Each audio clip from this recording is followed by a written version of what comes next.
Buenos días, buenas tardes, buenas noches. Estamos nuevamente acá hablando de real estate, canal inmobiliario. Hoy lo que quiero contarles es cuál es la diferencia entre timba e inversión. ¿Cuál es la diferencia entre timba e inversión?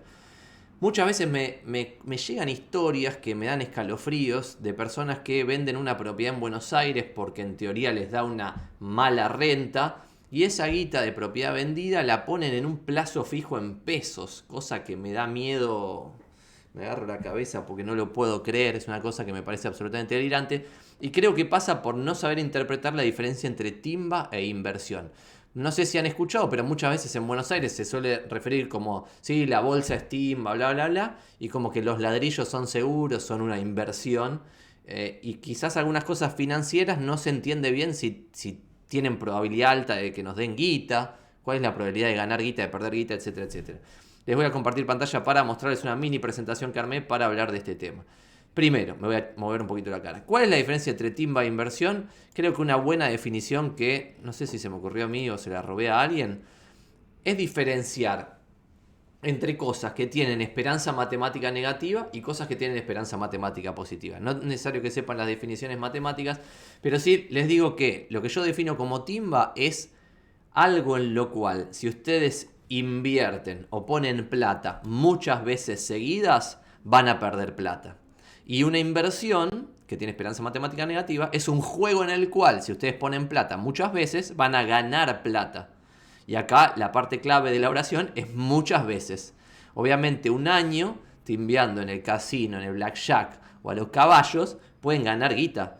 Pero sin embargo eso no deja de ser una timba. Entonces no pasa por el lado de ganar o perder plata, que sea una timba o una inversión, sino si se gana o se pierde plata cuando eso se realiza muchas veces seguidas. Es decir, si vos tirás un dado 800 millones de veces, vas a tender a hacer... No, por ejemplo, una moneda. Si tirás una moneda 1000 veces, vas a tender a que el resultado sea 500 veces cara, 500 veces seca, pero no podés prever cómo va a ser una sola vez que tirás esa moneda, si esa única vez va a ser cara o va a ser seca. Esa es la diferencia. En una timba, vos una sola vez al tirar la moneda, puede ser que ganes guita, y hasta puede ser que ganes guita grosa. Pero si vos tirás esa timba una vez, dos veces, tres veces, cuatro veces, 100 veces, es seguro, ya no probable, seguro, hay certeza de que vas a perder guita, porque la probabilidad se va aumentando, aumentando, aumentando, aumentando, hasta que la probabilidad de que no pierda guita es bajísima. Y vamos a ver ejemplos concretos, como por ejemplo, en la ruleta, acertando 10 veces seguidas color, uno puede transformar 10 lucas dólares, por ejemplo, en más de 10 palos verdes. ¿Está bien? Lo cual parece medio ridículo, pues 10 veces no parece tan improbable, y cuando ven las probabilidades, ven que una sola vuelta la probabilidad de ganar es 48,6%. La probabilidad de ganar dos veces seguidas es 23%. La probabilidad de ganar tres veces seguidas es 11%. La probabilidad de ganar cuatro veces seguidas es 5%. Y resalte acá en negrita, perdón, mi cara tapa un poquito esa parte, que la probabilidad de ganar una, 2, 3, 4, 5, 6 veces seguidas es 1,32%. Por lo tanto, no es una probabilidad despreciable, es una digna probabilidad de transformar 10.000 dólares, que quizás alguno tiene, en 640.000 dólares, que es un número que puede cambiarte la vida. Pero sin embargo, nadie, creo que en su sano juicio, va a hacer esto 6 veces seguidas a jugarle a color a la ruleta. Sin embargo, a pesar de que no hacen esto, porque parece bastante evidente que es timba, hacen otros juegos que son timba y no son inversiones, y los hacen de forma pensando como si fuesen una inversión. A diferencia de esto, les muestro por ejemplo este histograma con los resultados que uno puede sacarle al S&P 500 o a su equivalente antes de que exista este índice, que es una forma simple de resumir el rendimiento de la bolsa yankee. ¿Qué es invertir en bolsa? Es invertir en acciones. ¿Qué es invertir en acciones? Es invertir en pequeños pedacitos de empresas. ¿Está bien? Sería lo mismo comprar el pedacito de la ferretería de enfrente, de la peluquería y de la verdulería, que esto, que son las 500 empresas más grandes del mundo, probablemente algunas cadenas de verdulería, cadenas de peluquerías, etcétera, etcétera. Las 500 empresas más grandes yanquis. Y esto no sé si se llega a interpretar, porque no sé si se llegan a leer los números. La primera columna verde indica que ese año vos ganabas del 0 al 10% positivo. La segunda columna verde del 10 al 20%, la tercera columna verde del 20 al 30%, la cuarta columna verde del 30 al 40%, del 40 al 50% y del 50 al 60%. 1, 2, 3, 4, 5 años ganabas del 40 al 50% en tan solo un año invirtiendo en las 500 empresas más grandes de Estados Unidos. Y del lado izquierdo tiene las veces, en los años en los cuales se perdió plata, ¿está bien? Todos estos años, que son un montón, se perdió del 0 al 10% de la guita que ponías un año entero. Después, del 10 al 20%, un montón de años también. Del 20 al 30%, que ya es una pérdida de capital significativa, fue 1839, 1857, 1907, 1930, 1974 y 2002. 6 veces pasó eso. O sea que no es una probabilidad despreciable, es una probabilidad del 3,1% de perder del 20 al 30% si el futuro repite al pasado, que eso puede o no pasar. Del 30 al 40%, 2 años, 1937 y el 2008, la crisis subprime, perdías más del 30%, una destrucción de capital bestial. Y después, un año, una sola vez en toda la historia, perdías más del 40%, no llegabas a perder más del 50% en un solo año, lo cual acá también hay una gran diferencia entre la bolsa argentina y la bolsa de Estados Unidos. El peor año de toda la historia registrada de la bolsa yankee fue en 1931 y se perdió entre el 40 y el 50% del capital. En Argentina, en un solo día se ha perdido más del 50% y pueden ver varios días de esos, pero el último significativo fue el día en que fueron las últimas PASO, y ganó el kirchnerismo. Ese día la bolsa cayó más del 50%, un solo día, no año, día. Entonces ahí tienen otro perfil de riesgo, invertir en Argentina versus Estados Unidos. Pero lo que quiero contar acá es que ven una clara diferencia entre este histograma y lo que acabo de mostrar de la ruleta, que es una timba. La ruleta es una timba, si jugás muchas veces vas a perder todo. Veamos esto, jugaste 10 veces y la probabilidad de ganar las 10 veces para seguir multiplicando y multiplicando y multiplicando y multiplicando ya se va al 0,07% y después va a ir bajando. ¿Está bien? O sea, va a tender al cero, tiende al cero. Y esto, si querés decir a qué tiende al infinito, porque siempre se va multiplicando por números positivos. Y acá hay un concepto también interesante que ya veremos en otro video, que es la capacidad de una inversión de componer el capital o la capacidad de no componer. Es decir, yo por ejemplo en de inmobiliarios podría seguir poniendo guita para que me vuelva más guita, pero tiene una capacidad de absorción limitada. Yo no puedo agarrar $1.000.000 y ponerlos todos en de inmobiliarios y que me vuelvan 2 millones. Pero quizás sí puedo poner $20.000 y que me vuelvan 40. ¿Está bien? Entonces cada negocio va a tener su propia capacidad de absorción. Algunos negocios no pueden absorber $millones, ¿está bien? Ese es otro concepto que ya veremos más adelante.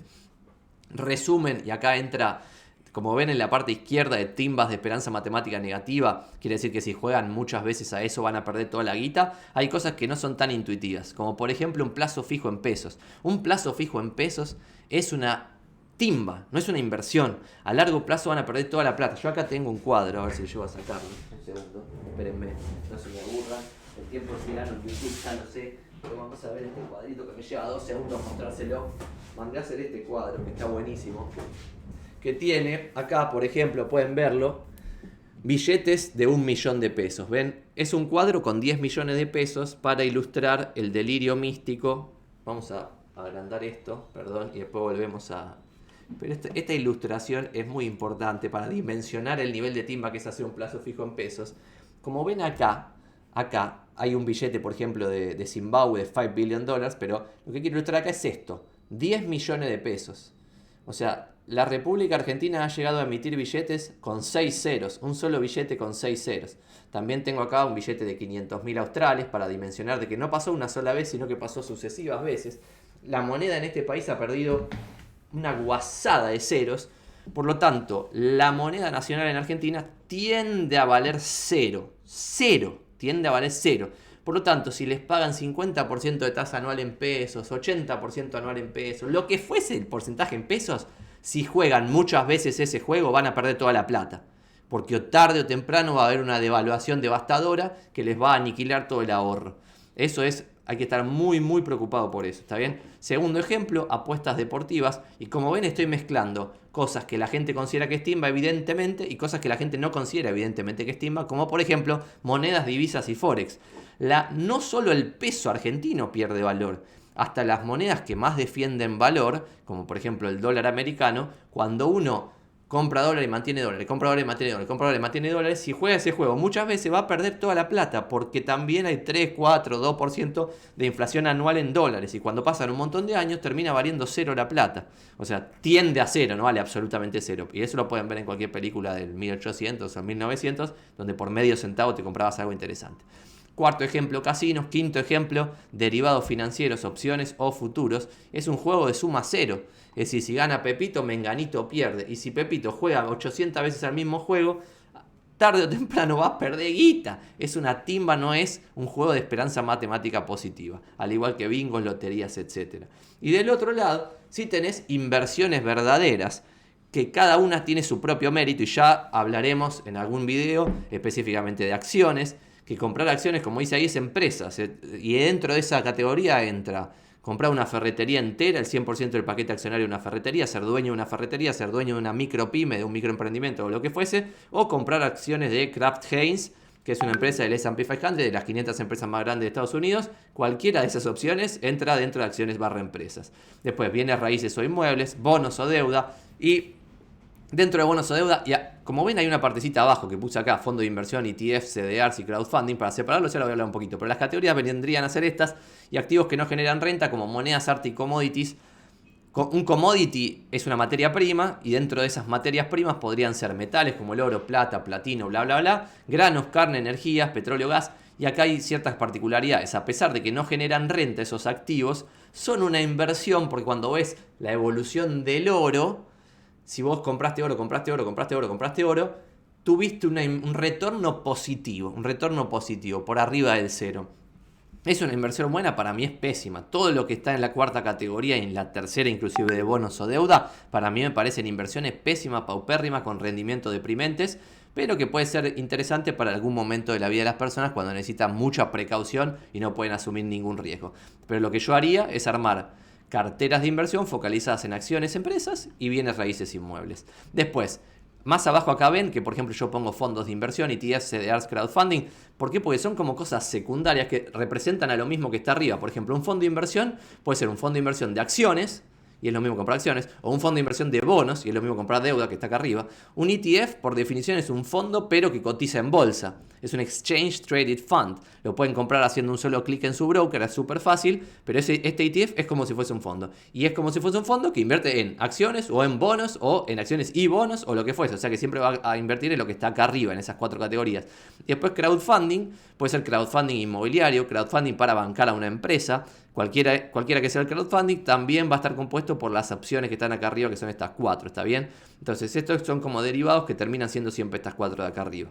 Entonces, lo que invito en este video nada más es a aprender a diferenciar, y que por favor no termine de pasar, o sea, que no les pase a ustedes en carne propia este delirio de vender una propiedad y poner la guita en un plazo fijo, o vender a la propiedad y ponerse a timbiar la plata de la propiedad en Forex, o vender acciones que heredaron de Kraft y vender esas acciones para poner la guita en derivados financieros como opciones, futuros o lo que sea, y no perderse en la cabeza lo que bien ilustra este glorioso cuadro de que la moneda nacional va a pasar a valer cero, tarde o temprano va a pasar a valer cero, así que no los engañen con tasas del 80%, 50%, lo que cada horna sea, por favor. Diferencien timba de inversión, les pido por Dios.